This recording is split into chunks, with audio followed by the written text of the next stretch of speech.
welcome back to my film and TV channel. We're all staying safe and well. We're over to Netflix today. I think this came out in November, but I must have missed it along the way because I probably would have watched this certainly before Christmas, but we watched it now. So I'm doing this little vlog as at the 21st of March 2023. Yes, we're all good. Yeah, a family fantasy adventure from a very well-known company. I don't know too much about them, but a lot of people are commenting that they do some good stuff. We're all look at My Father's Dragon today. Please, if you are new to the channel, please push that subscribe button, push the bell notifications. Great to have you on board. Everything film and TV, of course, reviews, information blogs. At times, even the odd quiz thrown in on special occasions. So please join us. And if you are pushing buttons or you push that button, you can push that little like button. I'm trying to get between just 10 and 15 likes. It's not a massive target. If you can get me anywhere near that, I'll be very grateful. Just push that little thumbs up, that like button. That'd be great. Please, it's a 2D animated fantasy adventure comedy. Yeah, comedy sort of worked. I'll talk about what the novel it's based on. It's quite an old novel and it's not really been updated that much. So yeah, classed as a fantasy adventure comedy film, and directed by Nora Twomey with a screenplay by Meg Lethove, who co-wrote the story with John Morgan. And it's based on the 1948, no, it wasn't around then, guys, children's novel of the same name by Ruth Stiles Gannett. And the film is also dedicated to Morgan, who has since died. Internet Movie Database, Joe Public, quite liked, 6.5 out of 10. That's based on almost 2,500 scores and reviews. 81% positivity.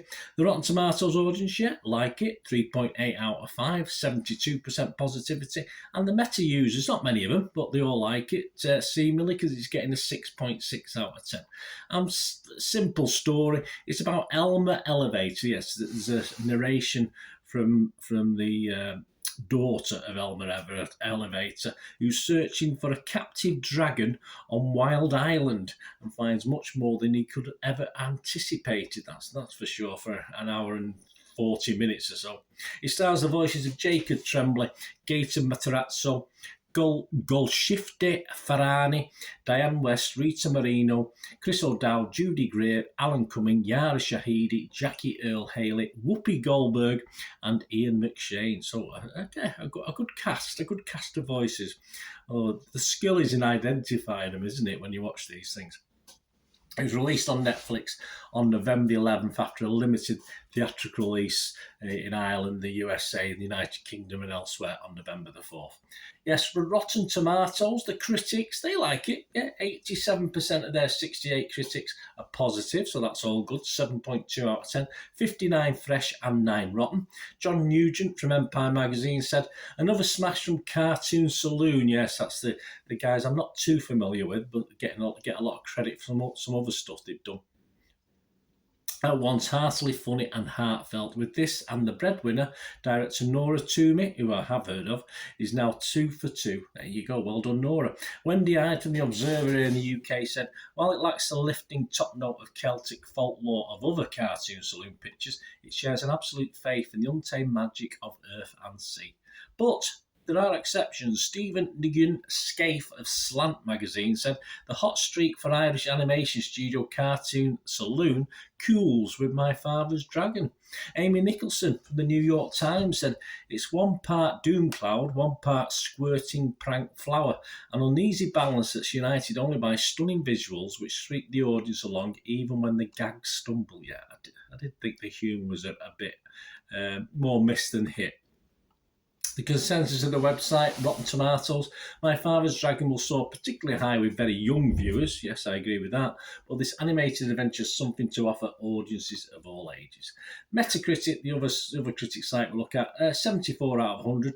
Very good, based on just 21 critics. And it scored anywhere, the lowest was 58 out of 100, so that's not too bad. To 80 out of 100.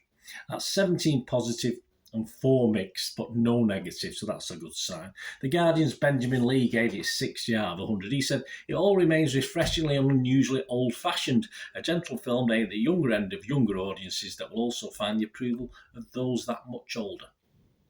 Slash film Sarah Milner liked it. She gave it 80 out of 100. She said, between the charming hand-drawn aesthetic, the imaginative setting and the myth-like narrative structure, it has that rare quality of being truly timeless.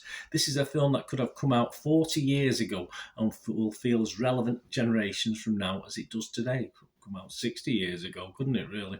Right, my thoughts, guys. Yes, interesting film. On Internet Movie Database, my score would be 6 out of 10. On Rotten Tomatoes, it would get a fresh, and on Metacritic, it would get a positive rating. So all good. I'll say 6 out of 10 is just my basic watchable score. There's some things in it that, I wasn't wholly convinced about. It is aimed at a younger audience, of course it is, and this more or less succeeds at this level. Although the length of time the film's on probably dissipates some of that. But as a watch at home, if you like, thing, rather than going to the cinema, obviously younger audience aren't going to get to, you can pause it, go off and do other things at home. At the cinema, obviously you would have had to sit through it. It might have been a bit of a struggle for the age group it's mainly aimed at. It's simply animated, which is good. Nothing wrong with that. No bells, no whistles, and a nice adventure story, which is the main crux of the thing. There's plenty to be gleaned for adults and older kids as well. Perhaps my only small criticism is that it's possibly 10 to 15 minutes too long. Well, one of my only small criticisms is it's 10 to 15 minutes too long for a younger audience, certainly at the cinema, as I said. And the ending felt just a little rushed. Dare I say, not a bit disappointing as far as Elmer's concerned. I'm not talking the dragons and the animals on the island, etc., in the island and all that. But as far as Elmer and his mum's final chapter, I just wanted a little bit more. It just seemed to be not quite finished to me. I did check and look at it and look at the synopsis on Wikipedia. I've not missed anything. It just felt a little bit left a little bit open to me, that it wasn't as successful as that ending as it could have been. It wasn't as nice as it could have been as far as Elmer and his mother's life is concerned. But if you watch the film, you'll probably see what I mean. I'm not overly familiar with Maker's Cartoon Saloon, but they've got a very good reputation. And most believe this isn't quite as good. There are some that said it carries on the level, but so it's not quite as good as some of their other offerings, according to the majority, I think, of views I've seen. And it's based on a novel from 75 years ago. There's no attempt to modernise the story, which is both a good and a bad thing for me. So this will sort of fall flat with some more modern viewers, if you like, who like a little bit more from their animations. But there's nothing wrong with a simple story, of course, simple storytelling. If yes, it is just a little bit disconnected at times. As I said, I was a little bit puzzled by the last chapter or two, which I couldn't figure out. The aim was to do such and such a thing, and it didn't quite work 100%. But hey, there you go. Anyway, thanks for watching, guys. Let me know what you think. If you've got to watch this, we could all do with a little dragon in tow, couldn't we? That's for sure. Thanks for watching, guys. Please, until we meet again, that's one thing, don't I? Please stay safe, everyone. Bye for now.